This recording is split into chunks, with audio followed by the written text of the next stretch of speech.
안녕하세요. 시니어TV 시청자 여러분 반갑습니다. 저는 대한웰다잉협회 웰다잉 전문 강사 이현정입니다. 이 시간에는 삶의 마지막 과제, 나는 어떤 선택을 할 것인가 라는 주제로 같이 나누는 시간을 갖도록 하겠습니다. 프랑스 철학자죠. 장폴 사르트르는 인생은 삶과 죽음 사이에 선택이다 라고 했습니다. 우리는 소소한 일상 속에서도 많은 선택 가운데 살아갑니다. 이렇게 할까? 저렇게 할까? 이것을 입을까? 저것을 입을까? 많은 선택 속에 살아가는데요. 나의 선택, 나의 마지막 모습을 결정짓는다라고 하면 우리 시청자 여러분들은 어떤 선택을 하시겠습니까? 사람에게는 오복이라고 있는데요. 수, 장수하고 부, 부유하고 강령, 건강하고 마음이 편안한 상태를 말합니다. 유호덕, 덕을 많이 베풀고 고종명, 고통이나 질병 없이 천수를 다 누리고 삶을 편안하게 마무리 짓는 것을 바로 고종명이라고 하는데요. 오늘의 주제와 고종명이 많은 연관이 있다라고 보시면 되겠습니다. 이 사진은 미국의 유명한 사진작가입니다. 1951년 작품인데요. 이 유진 스미스라는 분의 작품입니다. 후안 카라 트루히오의 장례식 전야라는 이 사진인데요. 이 사진을 보시면 이제 아버지가 천수를 다 누리고 임종이 다가온 모습입니다. 가족들이 옆에서 아버지의 임종을 지켜보고 있는 모습인데요. 이것이 바로 우리가 말하는 고종명이지 않을까라는 생각이 듭니다. 그런데 우리나라는 현실적으로 이런 죽음이 조금 어려워지고 있다라고 볼 수 있는데요.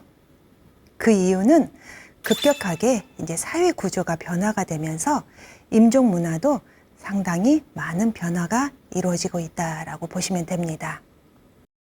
우리나라는 현대화, 산업화로 인해서 많은 인구가 도시로 집중을 하게 됩니다. 그러다 보니 주거 문화에 변화가 생겼습니다. 이제는 아파트나 다세대 주택에서 많이 거주를 하시기 때문에 집에서 임종을 지켜본다라든지 아니면 장례를 치른다라든지 하는 것들이 현실적으로 어려워졌습니다. 또한 가족 구조의 변화도 일어났는데요.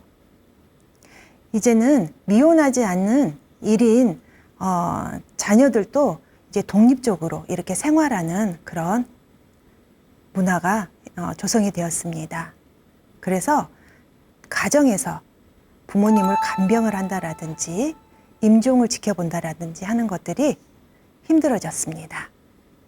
또한 현대의학의 발달에 의해서 웬만한 질병은 치료가 되지만 이제 더 이상 치료가 되지 않는 질병은 병원에서 치료를 받다가 임종을 하시게 되고 또한 그 병원 장례식장에서 장례를 치르는 그런 문화로 변화가 되고 있습니다.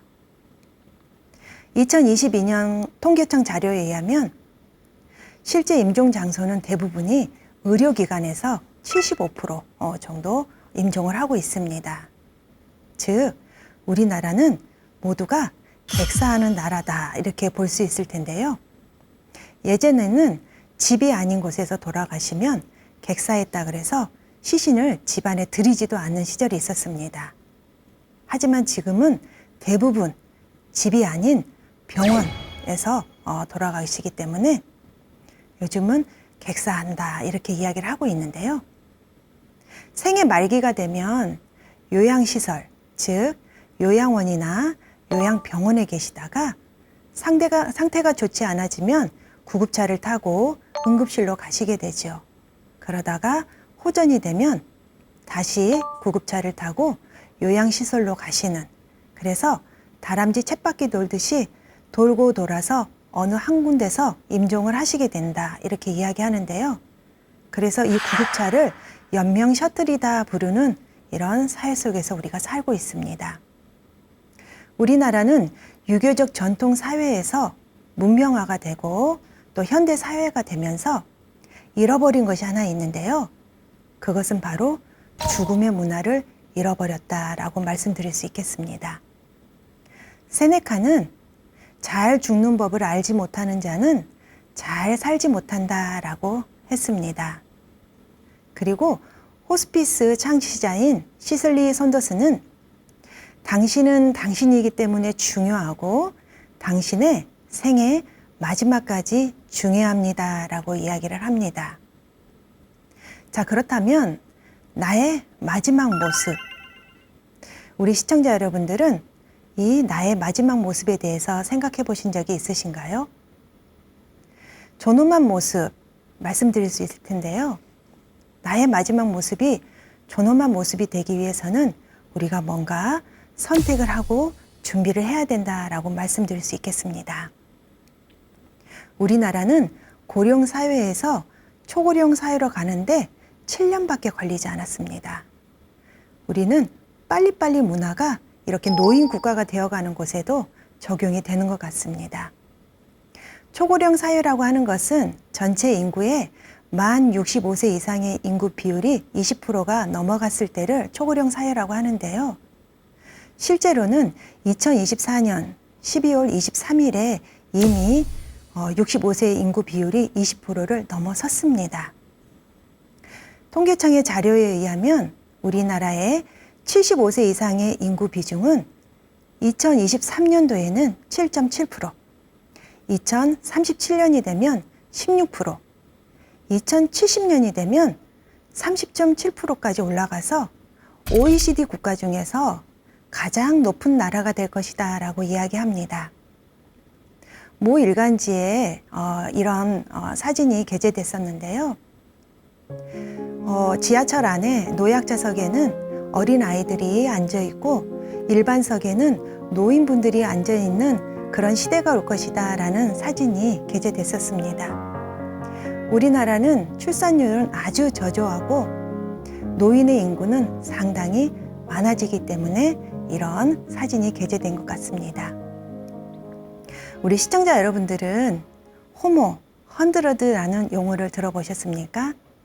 유엔에서 2009년도부터 사용하기 시작한 용어인데요. 호모는 인간, 헌드러드는 숫자 100을 이야기합니다. 그래서 100세 시대, 장수 시대라고 이야기하는데요. 우리는 얼마 전까지만 해도 보험을 설계를 할 때 80세를 기준으로 많이 설계를 했었습니다. 그런데 지금은 100세 기준으로 보험을 설계를 하고 있습니다. 그만큼 우리나라는 장수국가가 되어가고 있다라고 보시면 될 텐데요. 100세인이라고 들어보셨습니까? 나이가 100세 이상인 사람을 말하는데요. 2023년 12월 기준 주민등록 인구 통계에 의하면 우리나라의 100세인은 8,537명입니다. 남자가 1,423명, 여자가 7,114명입니다. 비율을 보면 여성이 85%, 남성이 15%인데요. 2025년 100세인은 8,806명입니다. 통계청의 기대수명, 2022년도에 기대수명을 보면 여성은 85.6세, 남성은 79.9세, 평균 82.7세입니다. 보통 보면 여성분들이 남성분보다 훨씬 수명이 길다 이렇게 보시면 되는데요. 문제는 건강 수명에 있다라는 것입니다. 우리나라의 건강 수명은 2012년부터 지금 정체되어 있다 보시면 될 텐데요. 66.5세, 66.6세, 이 사이를 왔다 갔다 하고 있습니다. 그래서 아직까지는 건강 수명이 67세를 넘어가지 못하고 있는 현실인데요. 이것을 해석해 보면 66세까지는 건강하게 사시다가 66세 이후가 되면 여러 가지 질병에 노출이 될 수 있다라고 해석할 수 있겠습니다. 모 일간지에서는 장수의 저주다. 한국인 병든 채로 17년을 산다라는 기사도 게재됐었습니다. 그만큼 우리나라는 기대 수명은 늘어나지만 질병에 많이 노출되어 있다라고 보시면 됩니다. 이런 신체적인 그런 건강뿐만 아니라 치매 환자도 상당히 국가적으로 큰 문제 중에 하나이다라고 볼 수 있는데요. 보건복지부 자료에 의하면 2025년 치매 환자 수는 97만 명입니다. 치매 유병률은 9.17%인데요. 더군다나 경도인지장애 진단자 수가 298만 명입니다. 보건복지부에서는 2026년이 되면 치매 환자 수가 100만 명이 넘는 시점이 되고 2044년이 되면 200만 명을 넘는 시점이 될 것이다 라고 이야기합니다. 제가 오늘의 주제를 선택에 대해서 말씀드렸는데요. 우리가 나의 마지막 모습을 선택하기 위해서는 건강할 때, 신체적으로도 건강하고 정신적으로 건강할 때 선택을 해 두셔야 된다라고 말씀드리고 싶습니다. 현재 우리나라의 2022년도 사망 원인을 보면 압도적으로 1위는 암입니다. 이제는 3명 중에 1명이 암에 걸린다라고 이야기를 하고 있는데요. 그 중에서도 폐암, 간암, 대장암 순인데요. 대장암은 5위에서 6위를 왔다 갔다 했는데 이제는 3위까지 올라왔습니다. 지금 현재 우리나라 20대 대장암 환자는 세계에서 가장 많은 환자 수를 또 가지고 있는 나라이기도 합니다. 그리고 알츠하이머는 6위로 나타났는데요. 우리나라는 40년 동안 사망자 수가 20만 대를 유지하다가 2020년도에 30만을 넘어서게 됩니다. 베이비 부머 세대가 이제 노인 인구에 편입이 되면서 이 사망자 수는 2060년이 되면 74만까지 증가할 것이다라고 예측을 하고 있는데요. 이렇게 사망자 수가 늘어나다 보니 생애 말기 돌봄에 대한 관심이 크게 증가하고 있다라고 보시면 되겠습니다. 자, 그렇다면 우리 시청자 여러분, 존엄한 죽음을 선택할 수 있다면 우리 시청자 여러분들은 선택을 하시겠습니까? 존엄한 죽음이라고 하는 것은 육체적 고통 없이 주위 사람들에 대한 오해와 미움을 다 씻은 채 가족이 지켜보는 가운데 마지막을 맞는 것이 바로 존엄한 죽음이다라고 볼 수 있습니다. 대한민국 헌법에도 제10조에 모든 국민은 인간으로서의 존엄과 가치를 가지며 행복을 추구할 권리를 가진다. 즉, 존엄에 대해서도 이야기를 하고 있습니다. 자, 그렇다면 오늘 선택, 나는 어떤 선택을 할 것인가에 대해서 더 집중적으로 들어가 보도록 하겠습니다. 존엄한 죽음을 선택할 것인지, 비존엄한 죽음을 선택할 것인지, 이것을 다른 말로 친절한 죽음을 선택할 것인지, 불친절한 죽음을 선택할 것인지로 말할 수 있겠습니다. 존엄하고 친절한 죽음이라고 하는 것은 바로 호스피스 완화 의료를 이야기하는 것이고, 비존엄하고 불친절한 죽음은 중환자실에서 고통스럽게 연명 의료를 받고 있는 것을 말할 수 있겠습니다. 호스피스 완화 의료는 사람이 관심이 대상이다라고 볼 수 있고요. 중환자실에서 연명 의료를 받고 있는 분들은 질병이 관심이 대상이다라고 볼 수 있습니다. 2024년 한국사회보건연구원에서 1021명을 대상으로 설문조사를 한 게 있는데요. 연명의료 중단 의향이 있느냐라는 질문에 91.9%가 있다라고 답을 했습니다. 그 이유는 회복 가능성이 없는 삶은 의미가 없어서가 68.3%가 나왔습니다.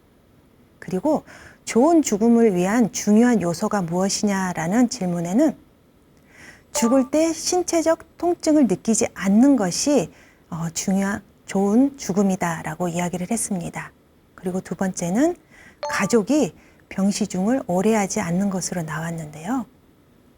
죽음의 질 지수가 1위인 영국에서 좋은 죽음이란 어떻게 정의를 했나 보면 통증 등 괴로운 증상이 없고 친숙한 환경에서 사랑하는 사람들과 함께 있으면서 한 사람으로 존중받으며 임종하는 것을 좋은 죽음이다라고 정의를 했는데 우리나라와 영국이 그렇게 큰 차이는 없어 보입니다. 존엄한 죽음에 대해서 이야기를 하고 있는데요. 의료 현장에 계시는 많은 분들이 이 존엄한 죽음에 대해서 많은 또 이야기를 하고 있습니다. 연명의료 결정법이 제정되기에 굉장히 앞장서셨던 서울대학교 의대 윤영호 교수님은 모두가 객사한 나라, 죽을 때 비참한 나라, 나는 한국에서 죽기 싫다라는 책도 출간을 하셨습니다. 또한 인천 성모병원에 계시다가 지금은 세브란스 호스피스 완화의료 센터에 계시는 박중철 교수님은 나는 친절한 죽음을 원한다라고 그런 책을 출간을 하셨는데요. 이 박중철 교수님은 이 중환자실에서의 그 연명의료를 받고 계신 분들, 즉 생명이 존중받지 못하는 그런 죽음이다라고 이야기를 합니다. 우리 시청자 여러분들이 잘 알고 계시는 피부과 의사지요. 함익병 선생님도 상당히 웰다잉에 관심이 많으신 것 같은데요. 중환자실에서의 죽음은 정말 피하고 싶은 죽음이다라고 이야기를 합니다. 이렇듯 의료 현장에 계신 분들이 중환자실에서의 죽음 상당히 꺼려하는 그런 현실에 있습니다. 우리나라는 의료기술이 상당히 발전이 되어 있기 때문에 이제는 죽음까지도 의료화하는 세상에 살고 있습니다. 그것은 바로 연명의료를 이야기하는데요. 연명의료를 시작하는 순간 환자는 고통의 늪에 빠질 수밖에 없다라고 말씀드리고 싶습니다.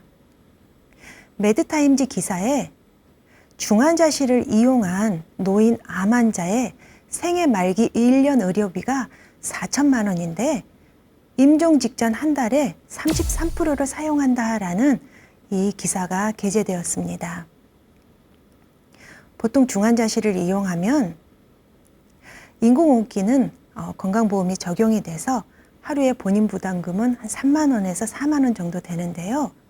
평균 중환자실을 한 달 이용을 했다라고 했을 때 한 100만 원 정도, 혈액투석을 하면 200에서 300 정도, 또 중환자실 이용료가 300에서 400 정도 나오는데요.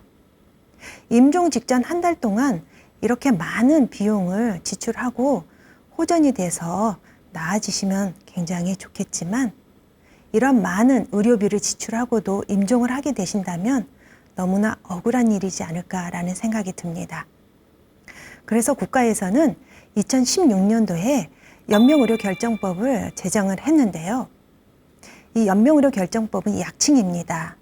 무려 30자나 되는 법이 제정이 됐는데요. 호스피스 완화의료 및 임종 과정에 있는 환자의 연명의료 결정에 관한 법률 이렇게 제정이 되었습니다. 이 연명의료 결정법을 보시면 두 개의 법이 제정된 걸 볼 수 있는데요. 하나는 호스피스 완화의료, 하나는 연명의료에 대한 법입니다. 처음에 이 법이 제정이 될 때 생애 말기, 즉 임종 과정에 있는 환자가 연명의료 받지 않으면 그 돌봄은 어떻게 할 것이냐라는 문제가 제기가 되면서 호스피스 완화의료가 연명의료 결정법에 포함이 되게 됩니다. 호스피스 분야는 2017년 4월 8일에 시행을 하게 되고 연명의료 분야는 2018년 2월 4일에 시행을 하게 됩니다. 연명의료 결정법의 목적을 보면 자기 결정권을 존중한다라고 되어 있고 인간으로서의 존엄과 가치를 보호하는 것을 목적으로 한다라고 되어 있습니다. 여기에서도 보시면 이 존엄이라는 단어가 들어가 있는 것을 볼 수 있습니다. 이 사진은 호스피스 병동에 있는 생애 말기 환자의 모습과 중환자실에 있는 환자의 모습입니다. 이 두 분 다 이제 생이 얼마 남지 않은 분이신데요. 호스피스 병동에 있는 분의 모습을 보면 많은 사람들과 가족이나 의료진, 요양보호사 선생님, 많은 분들과 대화를 나누면서 편안하게 계시는 모습을 볼 수 있고, 중환자실에 계시는 분의 모습은 인공호흡기를 착용을 하고 양손이 억제대로 침낭에 묵혀 있고 많은 기계 속에 계시는 모습을 볼 수가 있습니다. 저는 이 두 경우를 다 경험을 했습니다. 지금으로부터 16년 전에 저희 시아버님께서 뇌경색으로 쓰러지시고 마지막에 중환자실에 가게 되셨는데요. 그때는 연명의료 결정법이 제정이 되기 전이어서 의료진들이 시키는 대로 할 수밖에 없었습니다. 인공호흡기를 착용을 해야 된다 그러면 동의를 해줬고요. 이 인공호흡기가 너무 고통스러우니까 저희 아버님이 자꾸 떼셨습니다. 그래서 양손을 침상에 결박을 해야 되는데 동의를 해달라 그래서 동의할 수밖에 없었습니다. 그렇게 저희 아버님은 중환자실에서 말 한마디 하지 못하시고 저희와 또 이별 한마디 못하시고 홀로 외로이 쓸쓸하게 홀로 임종을 하시게 됩니다. 반면 4년 전에 저희 친정아버지가 간암 말기 판정을 받으셨는데요. 저희 친정아버지는 가정용 호스피스를 받으셨습니다. 그래서 집에 계시면서 간호사 선생님이 수녀님이셨는데요. 그분이 일주일에 한 번이나 두 번 오셔서 저희 아버지에게 수액도 놔드리고 관리를 해주셨습니다. 마지막에 맥박이 떨어지고 임종 징후가 나타났을 때 저희 아버지는 앰뷸런스를 타고 병원 응급실로 가시게 됩니다. 그런데 저희는 이미 주치의와 저희는 연명의료 하지 않겠다라는 그런 말씀을 드렸기 때문에 저희 아버지는 응급실에서 바로 어떠한 처치도 없이 일반 병실로 옮기시게 됩니다. 그래서 마지막에 저희 가족들과 함께 있으면서 임종을 하시게 됩니다. 저는 이 두 모습을 다 봐왔기 때문에 우리의 마지막 모습이 나의 선택에 의해서 어떻게 결정되어지는지를 저는 너무나 잘 알고 있습니다. 중환자실에서의 이 무의미한 연명의료, 의미 있는 삶의 연장인지 고통받는 기간의 연장인지 우리는 보호자의 입장이 아닌 환자의 입장에서 결정을 해야 된다라고 말씀드리고 싶습니다. 지금으로서는 존엄한 죽음, 친절한 죽음을 위해서는 호스피스 완화 의료밖에 없다라고 말씀드리고 싶은데요. 연명의료 결정법이 제정된 이후에 보건복지부에서는 이 호스피스에 대한 인식 개선을 위해서 많은 노력을 하기도 했었습니다. 2022년도에 대국민 호스피스 인식도 조사를 했는데요. 호스피스 하면 연상되는 단어가 무엇이냐라고 했을 때 1위는 죽음, 2위는 통증 완화, 3위는 말기, 4위는 암, 5위는 시한부가 연상이 된다라고 이야기를 합니다. 과거에 호스피스에 대한 인식이 굉장히 안 좋아졌었습니다. 걸어서 들어가서 죽어서 나온다. 죽음을 기다리는 곳이다. 죽으러 가는 곳이다. 이런 인식에서 요즘은 품위 있는 죽음을 준비하는 곳이다. 라는 인식이 상당히 많이 변화가 되고 있다라고 보시면 되겠습니다. 언젠가 이런 기사가 떴는데요. 고 박춘복 할아버지십니다. 이분은 이 호스피스에 대한 거부감이 상당히 많으셨던 분입니다. 아내분이 서울 성모병원의 호스피스 병동에 입원을 하자라고 권유를 했지만 극구 거절을 하셨습니다. 아내의 집요한 요구에 어쩔 수 없이 호스피스 병동에 입원을 하셨는데요. 이분의 인터뷰 기사가 이렇게 되어 있었습니다. 죽어서 나가는 곳인지 알았더니 가보니 천당이더라, 이렇게 인터뷰를 하셨습니다. 그래서 살아계실 때 서울 성모병원에 1억을 기부한 사연이 이 신문에 게재가 됐었습니다. 호스피스 완화 의료라고 하는 것은 말기 또는 임종 과정에 있는 환자와 그 가족의 고통 경감에 가치를 두는 신체적으로 또 심리 사회적으로 영적인 영역에 대한 총체적인 돌봄을 하는 것입니다. 치료가 관심의 대상이 아니고 치료할 수 없는 질병을 가진 사람이 관심의 대상입니다. 환자와 가족의 삶의 질 향상에 목적을 두고 있는 것이 바로 호스피스 완화 의료인데요. 암이나 후천성 면역 결핍증, 만성 폐쇄성 호흡기 질환, 만성 간경화, 그 밖에 보건복지부령으로 정하는 질환이 있는데요. 2022년도에 또 한번 개정이 되면서 만성 호흡부전도 대상 질환으로 포함이 됩니다. 호스피스 대상자는 국가에서는 이렇게 정의를 하고 있는데요. 의식이 뚜렷하고 의사소통이 가능한 환자이며 임종이 6개월 이내로 예견되는 말기 환자, 또 완치 목적의 치료 효과를 기대하기 어려운 환자, 주치의나 호스피스 담당자가 호스피스 진료를 추천한 환자를 호스피스 대상자로 국가에서는 권유를 하고 있는데요. 실은 의식이 없는 분들도 현재 입원이 가능하기는 합니다. 호스피스 완화 의료의 목적을 보면 6개월 미만 남은 환자를 수용을 해서 치료가 아닌 케어의 단위로 환자와 그 가족에 초점을 두고 있습니다. 환자의 증상 조절로 인해서 삶의 질을 높이고 다학제적 팀 접근으로 최고의 서비스를 제공한다 이렇게 되어 있는데요. 여기서 말하는 다학제적 팀 접근이라고 하는 것은 의사, 간호사, 사회복지사, 자원봉사자, 영양사, 약사, 요양보호사 선생님들이 한 팀이 돼서 그 환자와 그 가족에게 최고의 서비스를 제공을 하는 것입니다. 그리고 임종 과정 중과 사별 후에 가족 구성원에게 상담도 제공을 하고 있습니다. 자, 그렇다면 우리 시청자 여러분들은 환자에게 말기 통보를 하는 게 필요하다고 생각하십니까? 필요하지 않다라고 생각을 하십니까? 국립암센터의 자료 제공해 보면 말기 통보가 꼭 필요한 이유가 있다라고 이야기를 하고 있는데요. 인생의 남은 문제를 정리할 시간과 환자의 진실을 알 권리, 그리고 불필요한 치료로 인한 환자 및 가족의 부담을 덜어주기 위해서는 말기 통보가 꼭 필요하다라고 이야기하는데요. 환자에게 말기 사실을 알린 것에 대해 가족 10명 중에 8명은 다행이다라고 생각을 하고 있다라고 합니다.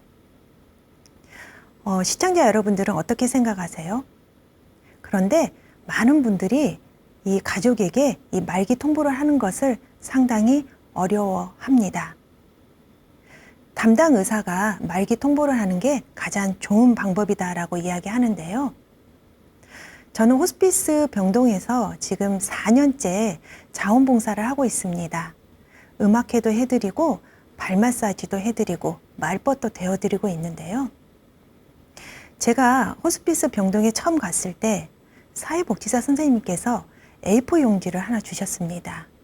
거기에는 환자의 이름, 성별, 나이, 질병 이런 것들이 적혀져 있었는데요. 그 옆에 질병 플러스 예후 마이너스 뭐 이런 것들이 적혀 있어서 제가 사회복지사 선생님에게 질문을 드렸습니다. 이것은 무슨 내용인가요? 라고 질문을 드렸더니 질병이 플러스가 되어 있으면 본인이 자신의 질병을 아는 것이고 예후에 플러스가 되어 있으면 자신의 예후도 알고 있다라는 것입니다. 마이너스가 되어 있다라는 것은 질병도 모르고 예후도 모르고 있다라는 것인데요. 제가 나가고 있는 호스피스 병동은 베드가 39베드입니다. 그러니까 39명의 환자가 있는데요. 많은 분들이 예후에 마이너스가 되어 있는 분들이 많았다라는 것입니다. 지난달에도 제가 자원봉사를 나갔는데요. 마이너스 되어 있는 분들이 10분이 넘으셨습니다. 즉 나의 삶을 정리할 시간을 자신의 예우도 모르고 그냥 보내고 있다는 것입니다. 저는 이 환자에게 자신의 상태에 대해서 알려줘야 된다라고 저는 강조하고 싶습니다. 그래서 우리 시청자 여러분들도 만약에 주변에 그런 분들이 계시다라고 하면 그분들이 삶을 정리할 시간을 드려야 된다라고 말씀드리고 싶습니다. 호스피스 유형을 보면 입원형, 가정형, 자문형 호스피스가 있습니다. 소아청소년이나 요양병원형 호스피스는 지금 시범 사업으로 하고 있고요. 입원형 호스피스는 말기 암 환자만 입원이 가능합니다. 그리고 가정형 호스피스는 대상 질환 다 이용이 가능하다 보시면 되는데요. 예전에 왕진 개념을 생각하시면 될 것 같습니다. 의사나 간호사, 사회복지사, 자원봉사자, 성직자 등이 가정으로 방문하셔서 서비스를 해드리고 있는 것입니다. 아마 자문형 호스피스는 우리 시청자 여러분들이 조금 생소하신 그런 이름이라 생각이 드실 것 같은데요. 자문형 호스피스는 내가 있는 그 병실에 계시면서 호스피스 서비스를 받는 것입니다. 즉, 내가 입원해 있던 그런 4인실, 3인실이 됐던 거기에 있으면서 담당 주치의가 변화가 되지 않습니다. 그래서 의사 선생님이 두 분이 되는 것입니다. 담당 주치의와 호스피스 의사, 이 두 분이 이 환자를 관리를 해드리고 있는 것이 바로 자문형 호스피스입니다. 자문형 호스피스를 받다가 이제 임종기가 되면 주변의 사람들에게 영향을 주기 때문에 1인실로 옮겨야 되는데요. 많은 분들이 1인실 하면 비용이 많이 들어서 상당히 꺼려하는 그런 경향이 있습니다. 그런데 국가에서는 자문형 호스피스를 받는 분들의 임종기가 됐을 때는 1인실로 옮길 수 있게 되어 있습니다. 그래서 4일까지는 건강보험이 적용이 되도록 지금 정책을 하고 있습니다. 그래서 그런 비용 부담을 안 가지셔도 된다라고 말씀드리고 싶습니다. 현대사회에서 이 호스피스가 필요한 이유가 뭘까요? 그것은 바로 질병 구조의 변화와 의학기술의 발달로 말기 환자가 증가되고 있습니다. 또한 여성의 사회 진출로 생활 양식이 변화가 되면서 간병이 이제는 여성이 가족이 아닌 국가나 사회에서 해야 된다라는 필요성이 증가가 되고 있습니다. 말기 환자에게 인간다운 죽음의 권리를 보장을 하고 말기 환자의 의학적 요구를 수용을 하기 위해서는 호스피스가 필요하다. 또한 의료 자원의 낭비를 막을 수 있는 대안으로 완화 의료의 필요성이 증가되고 있다라고 보시면 되겠습니다. 우리가 이 존엄한 죽음에 대해서 이야기를 하고 있는데요. 존엄한 죽음을 선택을 하면 일단 첫 번째로 본인의 고통에서 해방이 됩니다. 두 번째는 가족에게 물질적인 짐도 축소가 되고요. 내가 먼저 사전 연명의료항서나 연명의료 계획서를 작성을 해서 마지막 존엄한 죽음을 선택을 미리 해놓는다고 하면 가족들이 나중에 결정하는 데 있어서 죄책감이 감소가 됩니다. 네 번째는 가족들에게 사랑을 심어줄 수도 있고, 다섯 번째는 의료진에게 의료 수고를 덜어줄 수도 있습니다. 여섯 번째는 국가의 의료비 부담을 줄여줄 수 있다라고 보시면 되겠습니다. 말기 환자들은 단지 더 이상 치료 방법이 없는 절망에 빠진 사람들이 아니라 그들만의 소중하고 존엄한 시간을 보낼 권리가 있는 존중받아야 하는 사람들입니다. 연명의료결정법이 제정된 후에 보건복지부 장관은 5년에 한 번씩 종합계획을 발표를 해야 되는데요. 제2차 호스피스 연명의료 종합계획이 2024년부터 2028년까지의 그 계획을 발표가 됐습니다. 비전은 누구나 삶의 존엄한 마무리를 보장하는 사회다라고 되어 있고요. 목표는 이용자 선택권 보장을 확대하겠다라고 되어 있습니다. 호스피스 전문 기관을 확충하겠다라고 되어 있는데요. 188개소에서 366개소까지 확충을 하겠다라고 합니다. 그리고 의료기관 윤리위원회를 확충하겠다라고 했는데요. 현재 430개소에서 650개소로 늘리겠다라고 합니다. 현재 연명의료 중단 등 결정 이행은 의료기관 윤리위원회가 설치된 기관에서만 그 이행이 가능합니다. 그렇기 때문에 이 의료기관 윤리위원회 확충이 굉장히 시급하다라고 볼 수 있습니다. 또 제도 이행의 기반을 강화하겠다라고 했는데요. 현재 호스피스 이용률이 33% 정도 되는데요. 이것을 50%까지 늘리겠다라는 것이죠. 그리고 연명의료 중단, 자기결정, 존중 비율을 45%인데요. 현재 56.2%까지 늘리겠다. 즉 본인의 의사를 존중을 해주겠다라는 것이죠. 제도 인식 개선 및 확산을 위해서는 호스피스에 대한 이런 인식, 긍정적인 인식을 위해서 지금 현재 72.9%에서 78%까지 인식 개선을 하겠다라고 합니다. 그리고 연명 의료에 대한 국민들의 이해를 증진을 시켜서 많은 사람들이 연명의료 결정법에 대해서 이해를 하고 그것들을 선택할 수 있게끔 하겠다라는 종합계획을 발표를 했습니다. 요즘은 죽음도 스스로 준비를 하는 시대에 우리가 살고 있습니다. 일본에서는 종알, 슈카츠라 그래서 삶의 마지막을 준비하는 활동을 하고 있는데요. 이 종알, 이 산업이 굉장히 급성장하고 있다 이렇게 보고 있는데요. 자신의 신변 정리나 재산 상속, 장례식, 무덤 준비 이런 것들을 본인이 준비한다라는 것이죠. 그리고 일본 사람들은 다른 사람들에게 피해 끼치는 것을 굉장히 극도로 싫어하는 그런 문화를 갖고 있어서 자신의 장례비도 미리 준비해 놓는 그런 문화를 가지고 있습니다. 오늘 제가 선택에 대해서 말씀드렸습니다. 나의 마지막 존엄한 모습. 자, 그래서 삶의 마지막 과제에 대해서 말씀드렸는데요.